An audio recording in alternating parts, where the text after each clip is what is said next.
What's up? What's up? Welcome back to the Think Big podcast. This is actually episode number 9. The last episode before the year's over. Last episode before 2023. So I'm super excited. We have a special day. We got deal or no deal. A new section that we're going to be adding every single. Well, we're going to be throwing it in there on Tuesdays, where we're going to actually be going over deals that we're working on and even your deals, right? You guys can bring us deals and we can determine if this is a deal or not a deal. All right. So today we have a few deals that we're going to be going over. I know Marlon said he has one. I have one that I'm about to go over. But yeah, happy holidays, guys. What's going on, Sam? How's it been? It's been amazing. I hope you guys had an amazing Christmas, amazing Hanukkah, if that's what you're into, or amazing anything else that you guys celebrate. Most importantly, I hope you guys took the time, including the viewers. I really hope you guys took the time to step away from business, even for a day or two. Step away from business, step away from the company, step away from the stress, because 2023 is about to be here in what, 4 or 5 days? 4 days. It is about to be here, and then guess what? That means that we have to freaking crush, absolutely freaking crush. But before you can crush, right, there's a calm before every storm. That calm is right now. So I hope you guys have been putting family first. I hope you guys have been putting yourselves first. And I hope you guys are gearing up for a fantastic freaking 2023. But dude, Daryl, I mean, bro, what did you do for Christmas, man? I didn't take your advice, bro. I did some work. I chilled with the family too, but I did some work as well. I definitely enjoyed time with the family. I ate really good, and yeah, just had some fun, bro. Let me ask you this: This is a critical question. Did you work in your business or on your business? I worked on my business. So boom. So there it is, guys. For anyone that's newer, if you guys don't know this, the real estate industry tends to slow down in winter, tends to slow down at the end of the year, right? Especially in December, the last half of the month of December, basically nothing really kind of happens, right? Agents aren't picking up their phones. Sellers are going on vacation. Your employees are going on vacation. The industry shuts down. And you can take that as a time to go and play video games, which is super fun to do. But pair that up with working not in your business. Take that time. Know that the entire industry is going to shut down. Use that time to work on your business. So what does that look like, Daryl? I mean, you're working on your business right now. What does that mean? What are you doing? Right now, so we were talking a little bit about it backstage. I'm actually working on SOPs, onboarding, right? Because what I'm doing, I'm bringing more virtual help onto the team because I need more long lasting employees, right? Like the problem with bringing on Americans is they want to build their own business, right? They're entrepreneurs for a reason. They want to build their own business, most of them, right? Unless I'm going to pay them salary. So I realized what I need to do is I need to put the systems in place, because what I kept doing was I would onboard somebody, bring them onto the team, they get really good on the phones, and the next thing you know, they quit and they do their own thing, right? And I'm just like, dang, I'm tired of training people, tired of bringing people on. I'm like, I actually reached out to you guys. I'm like, what should I do? I have a couple people quit on my team. Should I get on the phones? All right, what do I need to do? I was about to get on the phones, and then Sam was like, bro, I don't think you should. I think you should take the rest of this year, but it's 2 weeks of the year is over, and work on your systems, because that's really just putting a Band-Aid over the boo-boo, right? It's not really fixing the problem, right? So super important.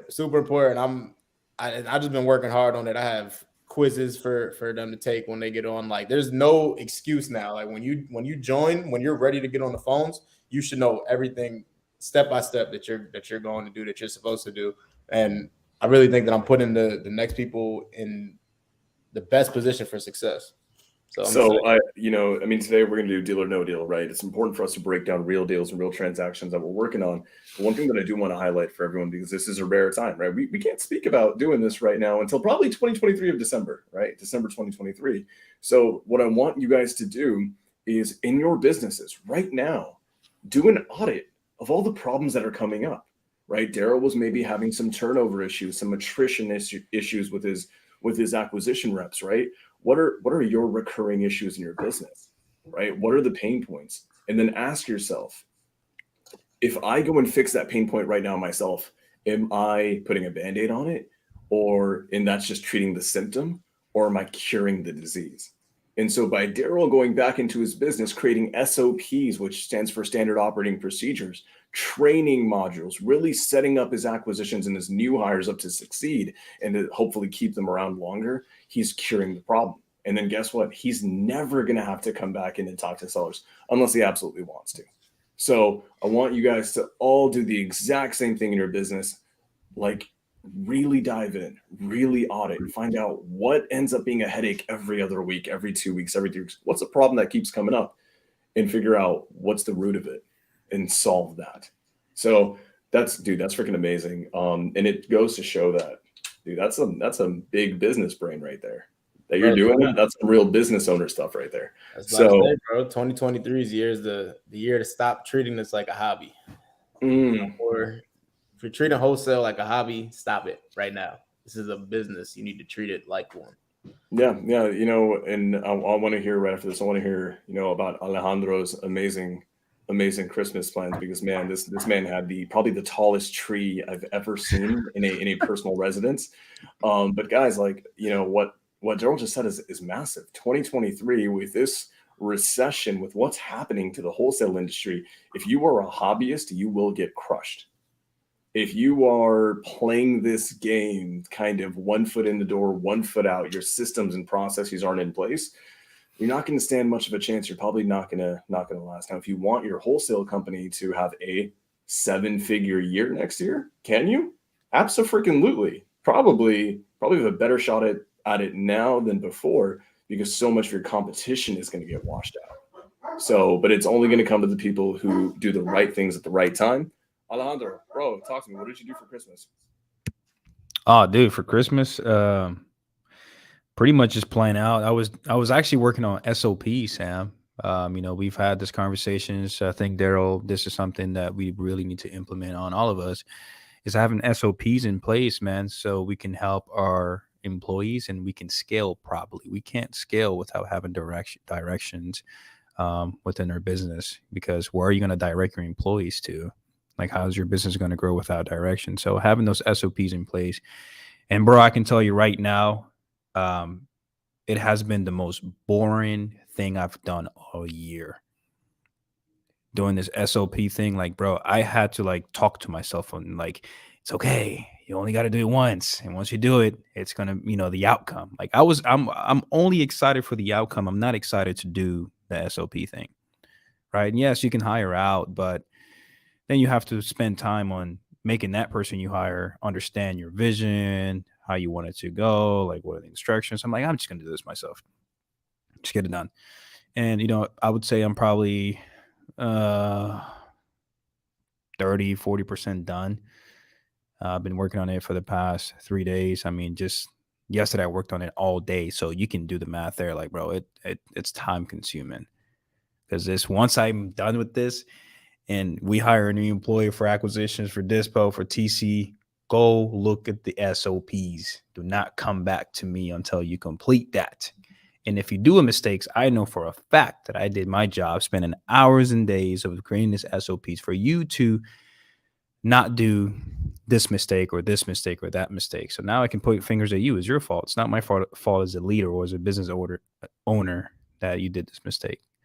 I spent, a little bit of time with the family, with my loved ones, my friends, and on Christmas, and, just share some gifts, bro. I love gifts. Christmas is one of my favorite holidays. I was telling this to a friend of mine. It's one of my favorite holidays because I feel like everyone's energy is like go-giver, positive. And unfortunately, like I stated to my friend, is that after the holidays, everyone goes back to their whole mean, get out of my way type of vibe. So unfortunately, holidays is one of the happiest moments that I have in the year, because everyone is such a happy and positive mood. So that's what I've done, man. I love that, man. I love that, and it's so important. You're absolutely right. You know, people sometimes we really embody the Christmas holiday spirit, right? Of togetherness, of giving, and I love that you said that. It's like gift giving is it's one of those really funny things. As I got older, I realized that my job isn't to receive gifts during the holidays; it's to give gifts, and I actually have a damn good time being as creative as possible because like and just knowing that I'm giving it my all. Um, Marlon, I know you're feeling a little bit under the weather, and I don't want you to strain your voice too much. But dude, I mean, how are you doing, man? We've missed you. Bro, it's been awesome. Been enjoying the holidays, enjoying taking some time to relax. Took Saturday to totally unplug. You know, I do think every now and then it's important to have those days where you totally step out of your normal world and the sort of creativity that started to come to me. So even when I unplug, I do keep a notebook near and I keep like pen and paper ready because I was starting to get some clear vision on essentially what we're going to be doing in 2023. So I'm really happy about that. Still ironing out that vision for next year, but for the most part, it's been established. So I'm pretty excited stepping into the new year. We're already starting off the momentum right with closing on one of the bigger deals of the year. I'll probably talk about it next week after it closes because the closing's set for this week. But I'm pretty excited about that one. But I just like to talk about things after they happen, or else I kind of look like like an idiot when I come back. It's like, oh, guys, remember that thing I was super excited about? Yeah, it didn't actually happen. So I like to wait until after it closes. But yeah, man, it's been good holidays. I'm excited for tonight. I'm excited to be talking about Deal No Deal. I like that some people already, like Rob, you know, potentially has a deal that he wants to look at. And Frank, just so you know, I don't think Frank saw Alejandro's answer. Frank had asked, what are we doing with SOPs? Are they video, looms, or documents? The answer is both, Frank.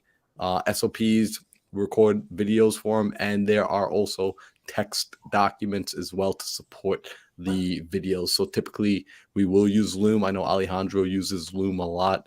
I use Loom as well. It's a very versatile application. If you can't use Loom, don't let that be an excuse. If you got a Zoom account, just screen record with your Zoom. If you got a QuickTime player on your computer, just screen record with your QuickTime player.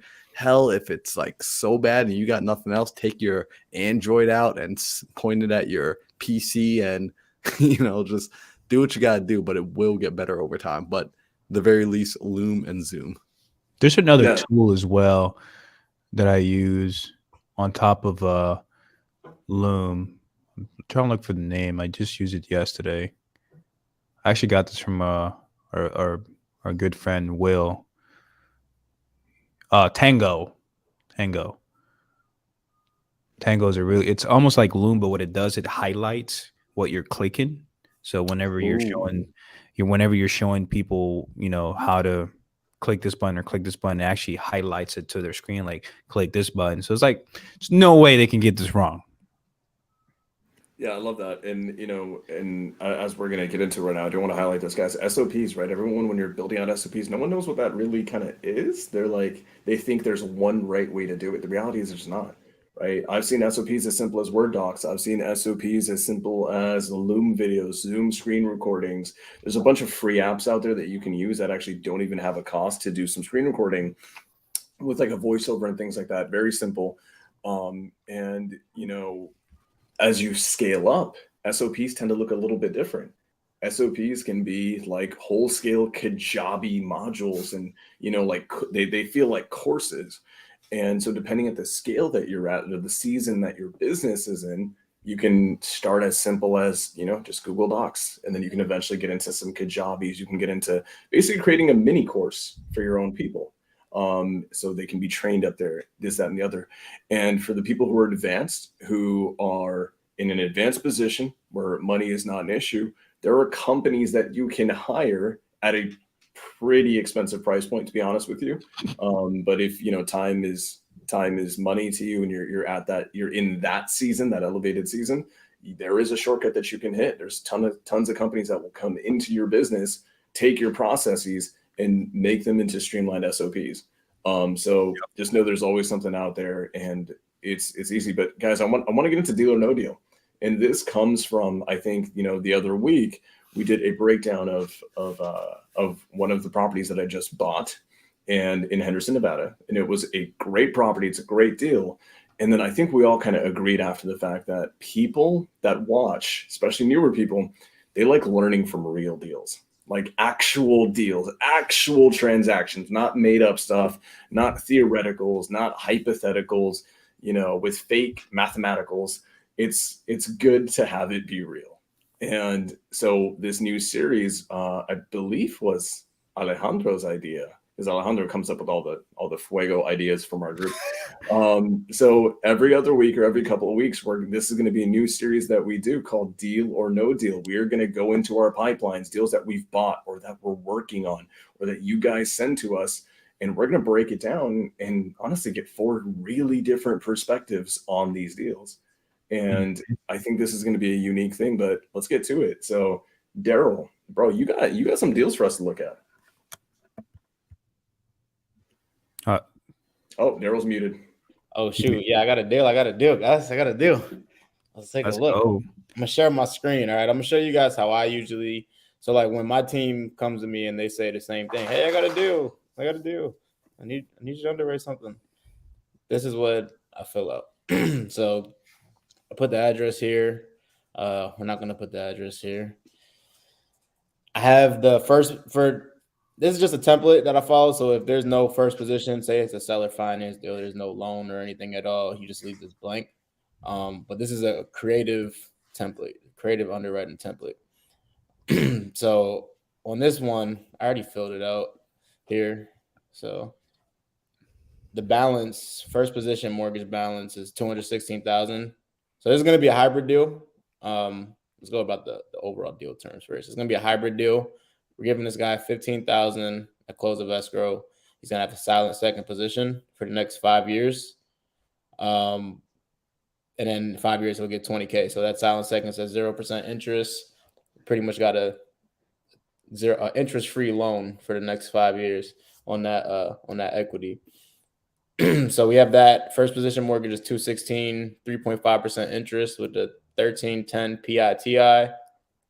Total entry fee I have is $51,000. So $15K down payment, no arrears.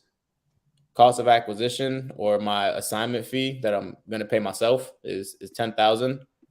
Closing costs we estimate around $5,000. I took 2% of the overall purchase price, which I don't have the purchase price on here, I don't think. Yeah, and then repairs at $15K. It's not going to need much repairs. I'll show you guys the pictures in a bit. Holding costs, which is the cost that what it's going to cost me to get it cash flowing until it gets cash flowing. So say I'm doing renovations, and it's going to take me 2 months. I usually put 3 months of the monthly PITI of the monthly payment, and that comes up to my holding costs. So I'll raise money for that, right? And I'm also paying my private lender back as well with that same money. Yo, Daryl, should we see numbers on the screen right now, or is it still just? Oh, you guys can't see numbers? What the freak? There are no numbers on the screen. I was literally wondering. I was like, is Daryl going off memory right I was now? like, maybe he's just like explaining it first, and then he's Y'all going to let show me some get numbers. halfway through the whole thing without saying anything. Yeah, man, I need like I'm a 2-year-old. Yo, I gotta see my numbers, bro. Yo, did Yeah, you pay? Did you That pay would yourself help. to buy a Daryl knew deal? all of them. That would help. That would definitely help. All right, cool. Daryl, So we got numbers here. did you pay yourself to buy a deal, bro? Yeah, that's what we do, bro. That's what we do. Wow. Yeah, we'll go through that. So, Okay. All right, so let's take it slow for the people. Like, yo, I Take it want slow. like you gotta break this down to me, Daryl. This is my first time looking at a real estate deal. Period. Like, I don't know what these words are. I don't know what balance means. I don't know what PITI means. I don't know what int means. Like, I don't know what an int is. Let's These do it. numbers are jumping all over the screen right now. I'm so confused. I'm lost. Help me Let's out. do it. Let's do it. So this is a property in Portsmouth, Virginia. We just got this under contract. This is a hybrid deal.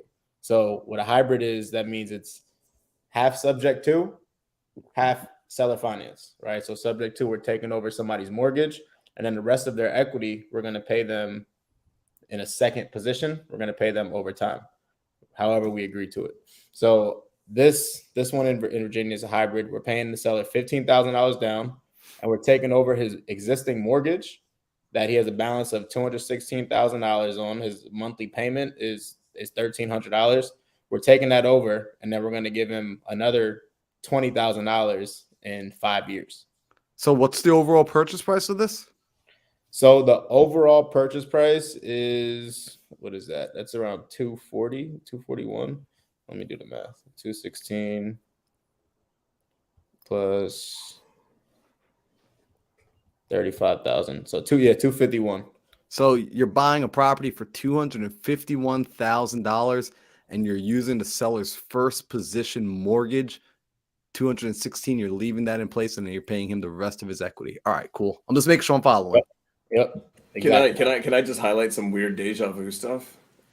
Just really weird. Purchase price of 251,000 on this hybrid deal that you're buying. I just want you guys to know the hybrid deal that we broke down in Henderson, the one that I just bought, hybrid, $252,000. Oh wow. Just That's weird, great. Totally weird. But okay, Seems like a we're in good sweet company. spot for hybrid deals. Hopefully we don't have as many headaches as Sam had. If you guys didn't see that, go watch last week's video. For sure. But yeah, we're buying this house for $251,000. We're taking over a mortgage of $216,000, and the $35,000 the seller has in equity. So this guy, he's in the military, and he actually just got deployed. I don't know where he's going, but he's moving to another state, right? He's going far away, and he's already having trouble with these tenants. They pay, but they don't pay on time. And he's like, look, I just need some cash right now. I really don't need the cash flow because I'm not cash flowing much right now anyways. So just give me some money now, and then in 5 years you can give us the rest. You can give me the rest. So that's what we did. That's what we're doing. So our total entry fee here is $51,000. So the entry fee is the cost to get into the deal, right? So how much money do I need to raise in total to buy this property, do my renovations, and get this cash flowing? So that's $51,000. My monthly expenses here are $2,218. So $2,218. That's my monthly payment is $1,300. My war chest, which is the money I put aside every single month to make sure it's put away for vacancies and repairs, toilet breaks. I have money put aside for that. If the tenant doesn't pay, I have money put aside. And then I have money I have to pay my private lender, right? The person who gave me that $51,000, I need to pay them as well. And I also need to pay my management fee. So that brings me $2,200 monthly expenses. Now, Can I ask you a question, Daryl? How do you determine how much you put to the side for your war chest? that's a great question. On this one, I believe I did 15%. So I usually do anywhere between 10 and 15%. I put aside for my war chest. What do you guys do for that? I'm assuming, is that dependent like on the area and stuff like that, or like the year build, the condition? What is that? Yeah, it usually depends on the condition of the property. This is this was like a flip recently, a couple years ago. So I'm not expecting much to go wrong with this. So my war chest is on the lower side on this property. Okay. But even still, and that, again, that's taken from the total cash flow. That's taken from the gross cash flow. You take that off the top. Okay. Right? So you get say you get $2,000 a month. You take that. Let's just say we put 10% on this one. You take that $200 from the top and you put it in a separate account every month. Yep. I have a question, and I'm so sorry. I want to backtrack a little bit. You said this person is an active duty military member, right? Correct. So is the mortgage that you're taking over a VA loan? It is a VA loan. Yep. How does that affect how we go about this deal? Does it affect the deal? Does it not? It does, I believe, and this is the first VA loan that I'm actually going through. So I'm learning as well on this one. I believe I need to self-perform on this, no? Yes. Okay. So I do. I need to self-perform on this. And I'm actually doing one right now. Be alone, self-performing. Really nice. Same So here. what is self-performing, Alejandro? Well, initially, all it is that because back then, before we had title companies, people used to self-perform all the time. So it's pretty much doing whatever the title company is going to do, except you're going to go out and do it your own, which means you're going to go record the documents through the county on your own. You're going to have your transaction coordinator or yourself. I personally don't want to do paperwork, so don't even expect me to give you details. I went out and hired someone for that. For sure. I am not, when VA loans self-perform, oh yeah, I'm going to go pay somebody to go do this for me because I'm not going to go through those headaches. I know what I'm good at. I know my skills. I'm going to delegate that. So, I mean, it's just pretty much self-performance. You're doing all the paperwork yourself instead of using the title company, right? Yep. So that's kind of pretty much it. You're just doing everything what a title company would do just on your own. I have a quick question on that because I think this will factor into to the underwriting. If you're self-performing and you're not going to use a title company, are your closing costs going to be the same that they normally are? So it still what I've known, it still goes through escrow, right? So you still have to pay closing costs. You're still paying somebody, so it may be a little cheaper, but like we spoke about on a few episodes, right? We always want to be more conservative than anything. So I'm gonna run my numbers just as if I would have to pay the closing costs regular, and if not, then we get a couple extra dollars. But Right, so- traditionally, it would be less. Like the fees. Traditionally, if you're self-performing, the fees will be less. Yeah. But like Daryl's saying, we use transaction coordinators, right? We're not doing all our paperwork. We're not skimming through every like line item in a contract. That's going to be hired out by a solid transaction coordination company, which, we each have some that we work with. So if people ever need help with that, feel free to reach out and we'll connect you with somebody that can help you get that paperwork done, especially if you're doing a VA loan. I would not recommend doing it on your own. I would recommend, like when we say self-perform, understand when we say self-perform, we are bringing in a professional to perform that portion of it for us. Well said. I would actually, guys, like we're doing deals. We're doing lots of deals. And my focus in 2023 is to basically have 85% of my deals be creative finance deals. Guys, I would not recommend doing any creative finance deal personally without an extremely high level transaction coordinator involved, who it is that they're bread and butter. So, with cash deals, a little bit different story. Cash is really straightforward. There's not a lot of moving parts, but creative finance deals where you're taking over someone's mortgage or you're structuring seller finance payments or you're dealing with self-performance, let's just say on a VA loan, maybe you're dealing with like an FHA loan, all of these like really kind of intensive things. Honestly, pay the fee. It's not much in the grand scheme of things. Outsource it to a professional, and you're gonna mitigate the risk a ton by doing that. But Daryl, I mean, man, so sorry to take you off track. Keep going. Nah, bro, you didn't take me off track at all. This is important.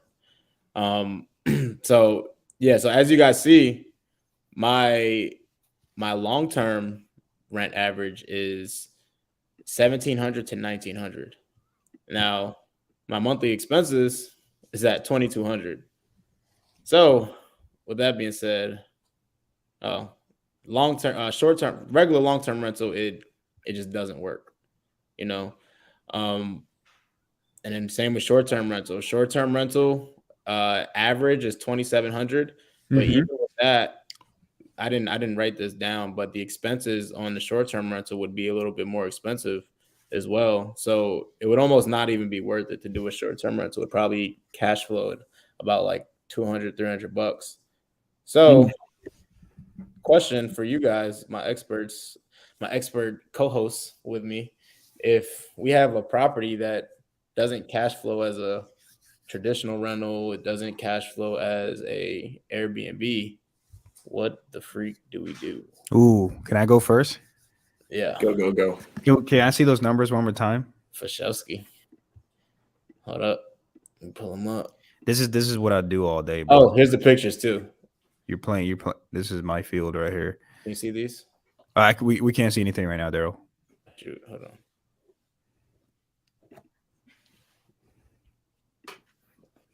As soon as those short-term rental numbers came up, and it's not Alejandro, he was ready. Alejandro was like, "This is me. This is all me." Hey, what are you guys doing for New Year's, man? You guys staying in the state? You guys flying out? I'm staying in the state. I feel like coming to see you now that you say that. Hey. All right. So long-term rentals. Real quick. My bad. Here. Let me Oh, okay. Go ahead. Let me show the pictures real quick, big dog. Second, bro. We don't get the numbers. Oh, there we go. The pictures. Oh, that is nice and clean. Does it come with the furniture or is it just staged? It's just staged. Staged. Ooh, look at Because that makes a difference. If properties come with furniture, it makes a big difference. Frank. He says Frank says rap. We got another one rap. Okay, cool. Let's look at those numbers one more time. All right, let's pull them up. We jumped from 16 viewers to to 24. What's this? Oh, to y'all. Somebody sharing their content. Shout out. Can you scroll down a little bit, Daryl? Fashowski. Okay, cool. So rental 1,700, 1,900. I'm saying 1,900. I'll say 1,800 just because it's fully like updated. Yeah. And I don't know what's going on in that market, but what I like to do is like to see what's ongoing. Just you can look at sold comps, but you also need to see what's going in the market currently. Because if you see a sold comp that's renting for 1,700 fully updated, and you see maybe 3-4 more that are in the market for 1,900, there may be an increase in rent in that area, right? So being conservative, I'll say 1,800, no cash flow there. Short-term rental 3,200. Well, first of all, it depends on what phase you're in. Now, a question I have for you, Daryl, is how much longer do you have on the mortgage? That's a really important question for me. That is a good question. I believe he just bought this. So Okay, cool. He just bought this. Yeah. So if it was let's say there's 5 years or 10 years left on that mortgage, then I will definitely take it down and use it as a short term. Why? Because I only have 5-10 years more. On top of that, I still get to benefit from the tax depreciation. But if you're in a phase where you're starting out, what I would personally do is I would assign this to a homestead buyer. I'll tell you why I would not do a wrap if I was starting out. Okay. It depends again what phase of business you're in. There's buyers out there that will take this down all day just for tax depreciation. They'll take the L on whatever. They'll take the risk on cash flowing with just short term. Yeah. But if 1,900, basically, whenever you do a wrap, over 2,000 for that area is starting to come a little bit more in the higher end. So whenever you do a wrap, you want to stay like maybe between $300, $500 more than what the rent could be. I always push for the higher end for like $500 more. There's some people that'll do that. Like I have a guy right now we're working on. The rents in that area are like $2,800. He doesn't mind paying $3,500 a month on a wrap. So, how I learned from a mentor, who determines your buy price? The buyer. Yep. Right. So, but again, if I was Alejandro, go ahead. Real quick. I'm super curious, and I know other people are too. Why would they be okay with paying that much more over let's just say the standard rent in the area? That's why to me, why would a wrap buyer come in and give you more money when there's like other properties that they could potentially be at a lower price point? Well, I'll ask you this question, Sam. If there's something in your life that you really, really want, but you cannot get it, and you have an opportunity, you just have to pay for that opportunity. How much would you pay for that? Ooh, honestly, it depends on how bad I want it. If it's something that's like a critical need, Critical. whatever I could afford. Would you say all the money you have in the bank account? Probably. So the same thing for a wrap buyer. Why is he okay with $3,500? Well, because he knows he can never go get approved through a bank. So wrap buyers are people who typically what does that mean? Is it that they don't have the income? It's probably not the income. No, it's probably maybe something along the lines of like credentials, maybe credit. Is that fair? Fair. It could be credit. It could be credentials. They could be a 1099. They could be self-employed, just like us. If we go to a bank and we try to get a loan, they see that we're self-employed, they're gonna give us a hard time. They're gonna give us a really hard time. So we have a lot of like contractors that make a lot of money. They can't really prove of income except the bank deposit, but they're self-employed, business owners and all that. So if he Or- knows, he can't get a W-2, then he's going to pay $3,500. He's okay So paying that a because lot of times what we're dealing with wrap buyers, guys, is a lot of times they're from the trades. They're tradespeople who are, maybe they're small business owners, but guess what? I remember, and I think technically I would still be considered a small business. When you start off in, a small business, especially in the trades, doing, maybe you're a plumber, an electrician, maybe you're a roof guy, maybe you do X, Y, or Z. Those people typically, when they're just starting out, they're just trying to get income coming in. So they may not be tax professionals. Their setup may not be the best. Their bookkeeping may not be amazing. So when they go to Wells Fargo for a 30-year loan, they're going to show up with, 2 napkins of bookkeeping. And so but guess what? They still make tons of money. We consider these people cash rich, but typically they're not financeable. Right. And so these are 100% people who they have the money to play ball. They just can't go about it the normal traditional way. Yep. So yeah, starting out again. This is just starting out. Now, if I was in the point where I have a little bit of experience, I would definitely wrap this all day. This is what. Let me see. Rents. Let's just say 1,700 times 3, $2,000 PITIs, and you want to be total all in with the taxes and insurance. You want the PITI to be at $2,000 tops, right? Let's just hypothetically, right? Let's just stay there. $300 more than the rent, which is $2,000. And your PITI is $1,310. So your cash flow would be $690 a month. What do you typically, let me ask you this, Sam, what do you typically, or even Marlon, what kind of war chest do you keep for a wrap? On a wrap deal, honestly, and maybe this isn't going to be everyone's favorite answer, I don't keep a war chest on a wrap deal because the seller or the buyer is coming in as a home owner. So my property management is now out the window. Now that's like official on paper. No matter what, the honest truth is I'm still conservative by nature. So I still do keep a reserve fund. So the money that I'm getting is not necessarily getting spent. So that kind of acts as a war chest in the what if situation. But the truth is, these individuals that come in, it's not a renter moving into the house. It's a homeowner moving into the house. That's a totally different avatar. It's a totally different person.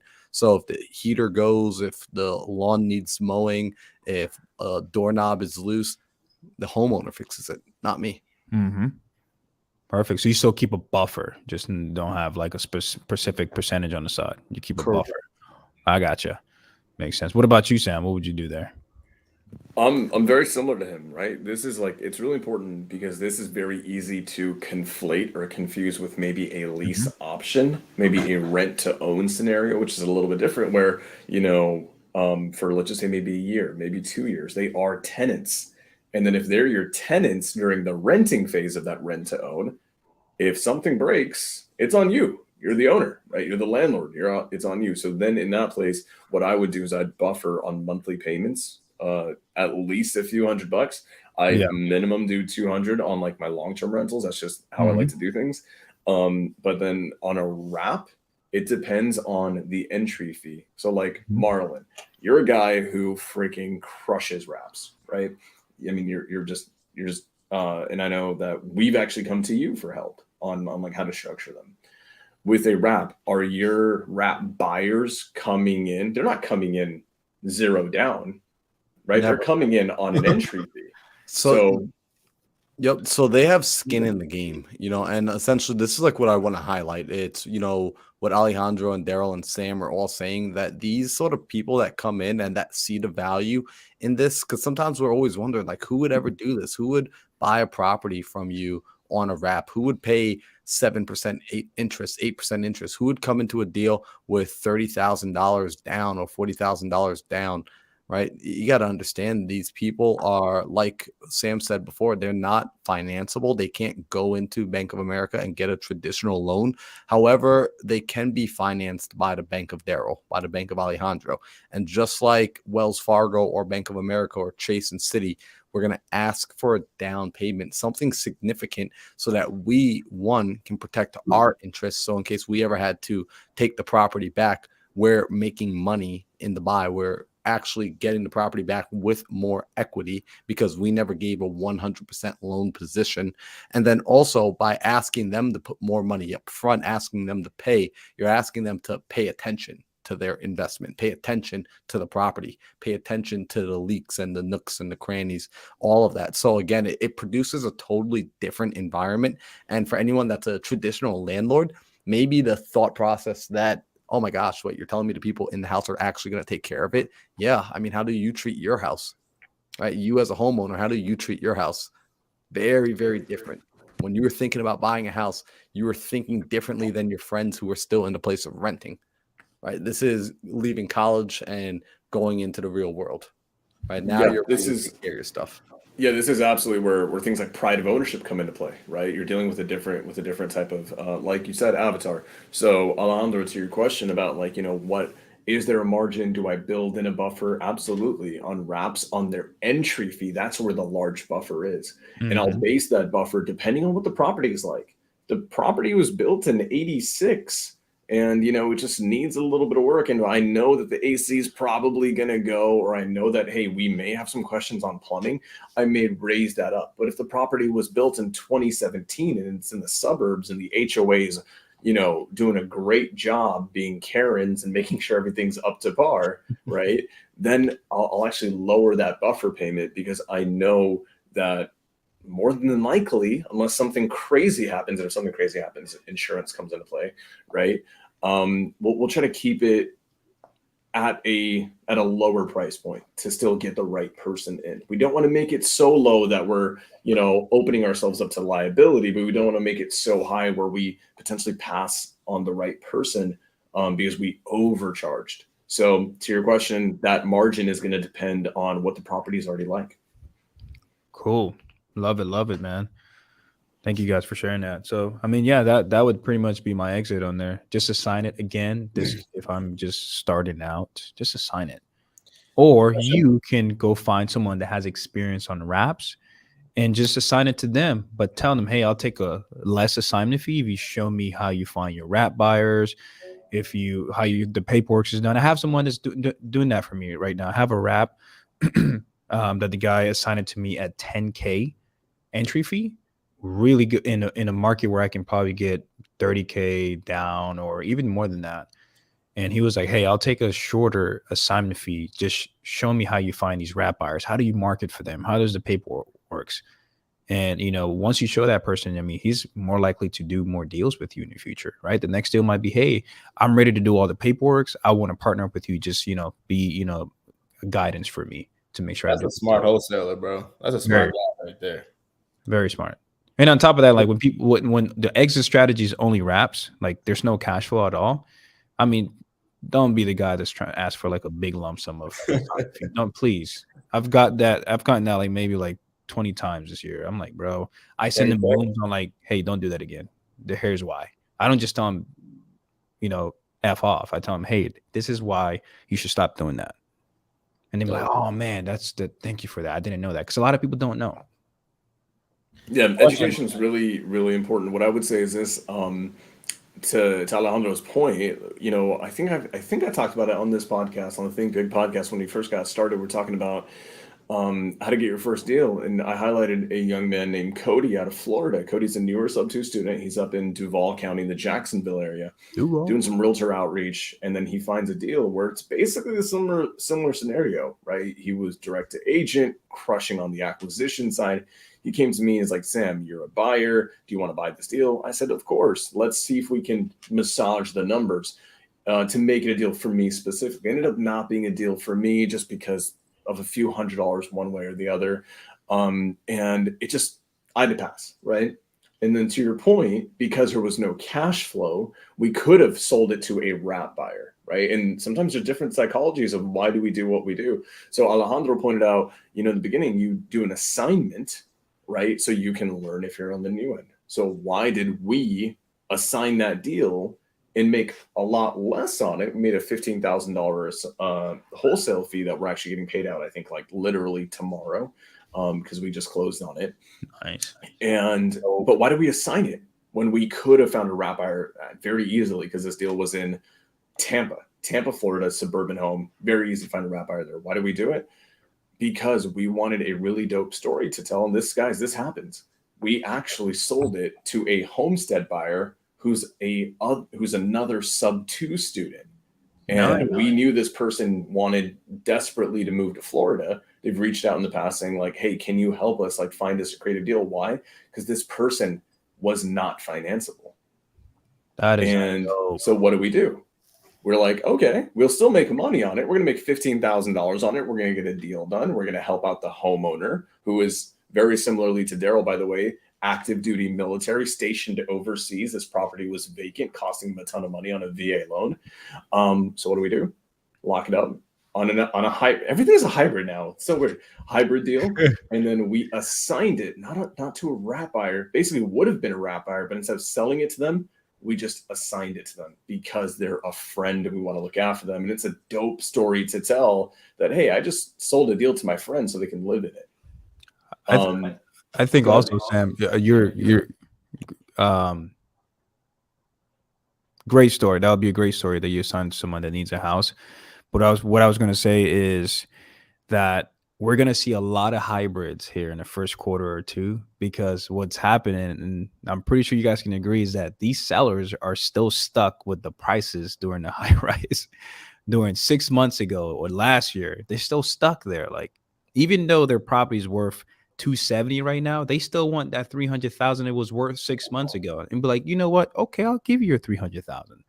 Let's just structure a hybrid. And that's really what's going to happen here for the next quarter or two, in my opinion, based off the KPIs I see in my business. I see that a lot. Like, hey, you do know your property worth value went down, right? It's this idea of like almost imaginary equity at this point. Yeah. And it's a little bit of a sad thing, right? At the end of the day, a lot of sellers are kind of getting caught in the crossfire, needing to sell their homes during a down market.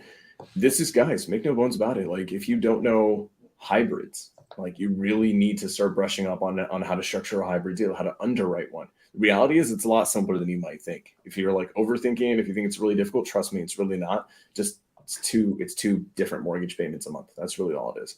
And then in a wrap, there's a few extra steps to it, right? So with this deal with Tampa, we assigned it. We kind of took the easy route. We took the lower money but easier kind of convenience route rather than going the wrap route.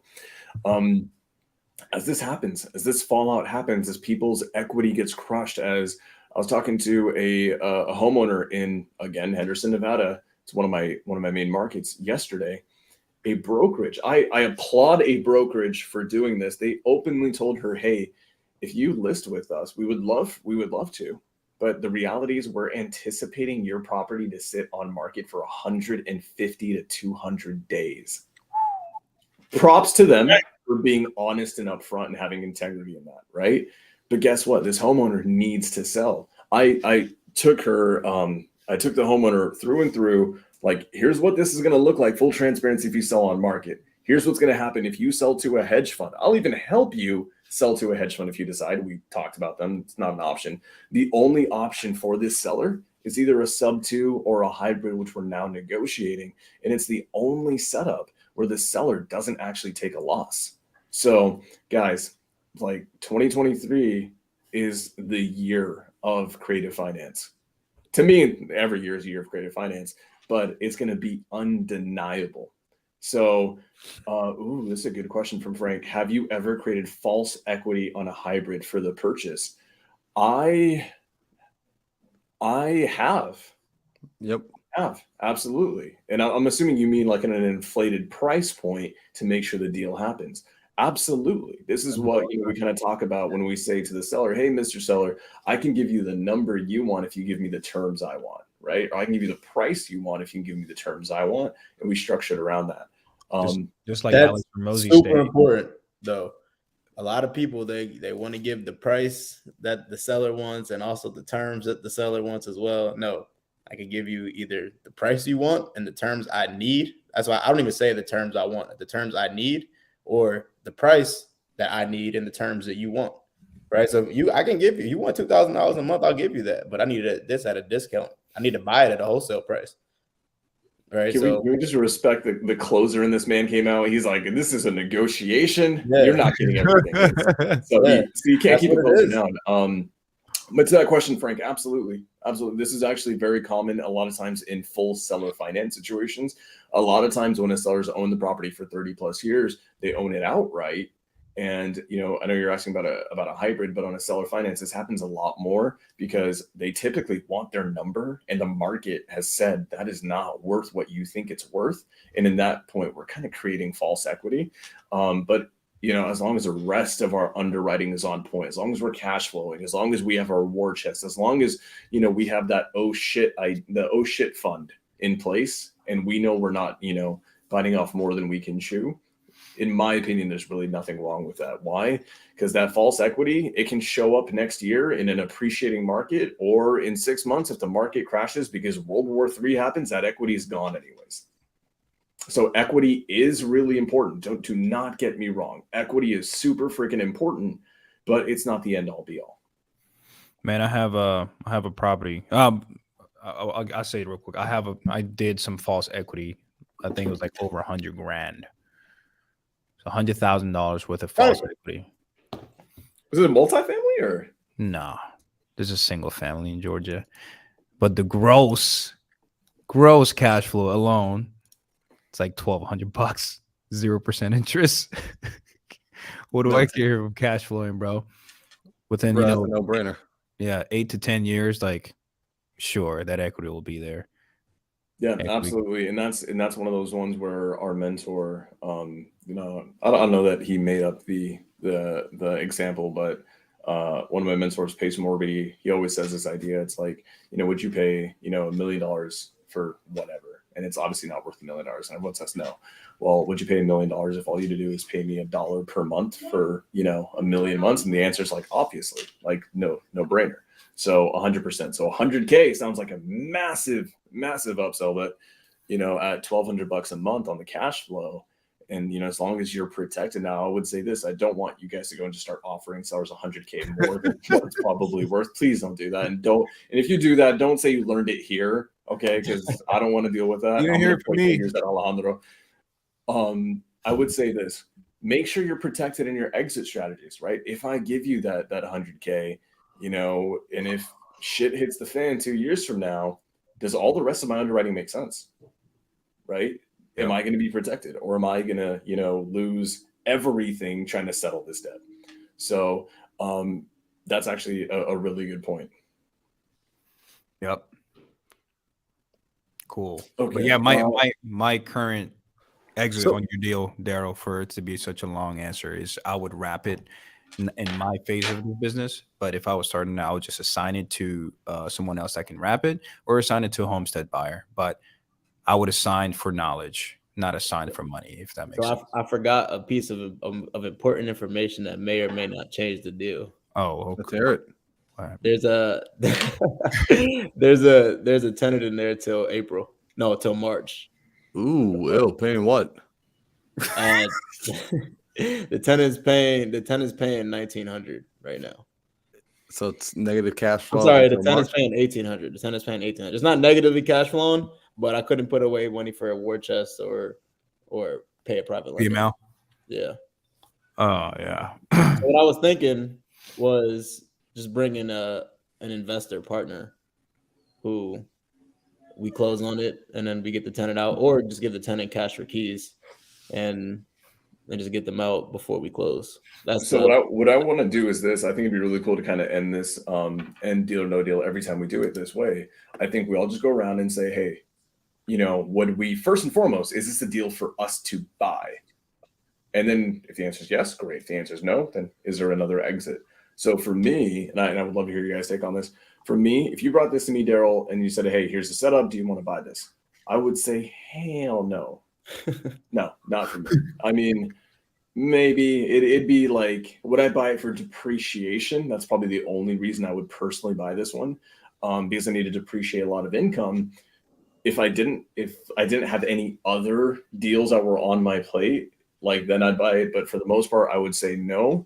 And my exit on this, like to your point, I think that's great. If there's a tenant in place, I would probably do $1,000 cash for keys, see if we can get them out early, and then either assign it out depending on, like Alejandro said, depending on what season you're in your education and experience, or sell it on a wrap.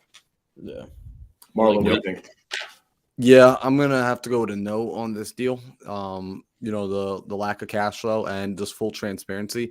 I've purchased deals like this, or I shouldn't say deals. I purchased a deal like this, so I'm already having like mental flashbacks of just like the spread not being large enough and it just being stressful because now you're walking on eggshells if anything at all happens. Immediately, that's an out-of-pocket expense. Immediately. Yeah. So I don't want to put myself in that position. I've learned the patience of wait for a great deal, or just wait for a deal that hits all your boxes, not just 2 out of 4. Let me say that reminds me so quick. I have to say this. It's really important when I mentioned about depreciation, guys. The only way this would work on depreciation is if I incur all the bonus depreciation up front, which means it's really only good for me in tax benefits for 1 year, the first year that I buy it. But Marlon's super right in this. What he's basically saying is, guys, you guys need to have an abundance mentality in knowing that there will always be more deals. Always be more deals. One of the quickest investings you guys, especially if you're newer, need to learn is there's always going to be another one. There's always going to be a million more deals. So if this one, no matter how much time and effort you put into it, if it's not a deal, cut your losses, move on, because the next one will be better. But Alejandro, dude, let me hear that. Let me hear the Alejandro Alvarez take. I was going to ask Marlon. Marlon, what if you can structure this where you make no payments to your private money lender until the tenant moves out, or 60 days after the tenant moves out? Would that be a little bit more enticing for you? I was going based off the numbers that were shown to me. Now, if you're letting me restructure the deal, yeah, I would restructure this deal. Truth be told, I would just go back. I would do 2 things on the restructure. One, I'm going back to the seller and I'm having a very honest and transparent conversation. Look at my numbers. I'm just going to, because we're in the middle of doing this right now, where we're renegotiating a deal right now, because we're just like, hey, look at the numbers. Like, the deal seemed like it was going to be awesome sauce. And then as I start talking to private lenders, my private lenders are saying no to me. So when my private lenders are saying no to me, it makes me reassess the situation. I'm not just going to ignore my private lenders. I'm not going to ignore that data. And so when I went back, I talked to the seller and just said, like, hey, look, right now we're overpaying you. You already knew that. Like, we said we're giving you your equity, but I think we both understand that this is not the market anymore. And the numbers actually just have to come back to a realistic place in order to get our partners on board. Right. So I would go back to the seller and have a conversation with them and just say, hey, look, in this case, look, you're renting this thing out for $1,900 and my expense to get into this deal is going to bring my monthly cost up to $2,300 and I'm going to be underwater. So, that's just something that's a little too painful to stomach. And the reason I'm underwater is simply because I'm adding an additional $35,000, which is a lot of money. I'm giving you an additional $35,000, so we need to bring that down and ultimately we can start to make something work here. So he's not getting 35,000 at close of escrow. He's getting 15,000 at close of escrow. I'm just saying the purchase price in total. Okay. So I'm actually, I know again with creative financing, sometimes it matters, but like the purchase price doesn't matter. But when I'm not cash flowing, the purchase price matters again. So especially if I when can't you have buy in loans. equity, if I'm going to be negative cash flow and now I'm also underwater, then it's is the ARV different than the purchase price? Actually, that was a pretty interesting question we didn't ask. I don't know what the ARV is, honestly. So if who you're cares about everybody's credit, right? Yeah, so like forget the ARV. I get the same problem. If we're buying into equity, like if there's going to be like an additional $50,000 or $100,000 of equity just sitting there waiting, then I'm willing to actually be in a negative cash flow position. But I'm just going based off the data that was given, Alejandro. So that's why I said no deal, just based off of what was presented. Gotcha. Okay. So Alejandro, as it's presented, deal or no deal? No deal. And then you already know you would go with the assignment or the wrap on the exit.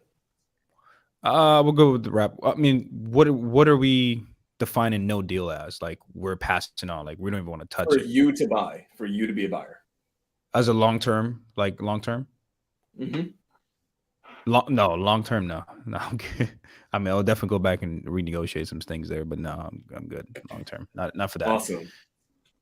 Guys, I mean, I think there we have it, right? First episode of Deal or No Deal. I think we're all in agreement. This is probably not a deal for us to buy, but it doesn't mean there's not an exit for the deal, because there possibly is with an assignment to a wrap buyer or to an investor who will sell it on a wrap.